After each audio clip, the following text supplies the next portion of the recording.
আসসালামু আলাইকুম। ওয়ালাইকুম সালাম। ভাই আপনার নাম? রাজীব খান। ভাই আপনার নাম? ফাহিম। আপনার নাম? মারুফ। তো আমি আপনাদের একটি প্রশ্ন করতে চাই রাজীব খান ইলেকট্রনিক্স আর ফার্নিচারের পক্ষ থেকে। তো আপনারা কি প্রস্তুত? হ্যাঁ, প্রস্তুত। প্রশ্নটা করতে পারি? 100%। তো প্রশ্নটা হচ্ছে 3 অক্ষরের জিনিসটা কি নাম তার? বলনা মাথায় কাটলে চলে আর মাথা না কাটলে চলে না। উত্তর কি হতে পারে? আমি প্রশ্ন উত্তরটা একটু পরে দেবো, ওদেরকে জিজ্ঞেস করো। অবশ্যই। উত্তরটা বলতে পারবা?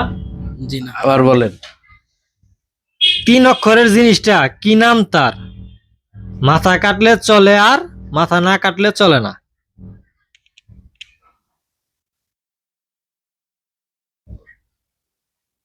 বলতে পারলাম না। ওনারা দুজনে একজনে বলতে পারলো না, তো আপনি বলেন। এটা হবে পেন্সিল। দর্শক, আমাদের 2 ভাই উত্তর দিতে পারে নাই, একজন বড় ভাই উত্তরটা দিছে। তো উত্তরটা সঠিক মনে হয়, কিন্তু তারপর আপনারা বলে যাবেন উত্তরটা সঠিক কিনা আমাদের কমেন্ট বক্সে। আসসালামু আলাইকুম।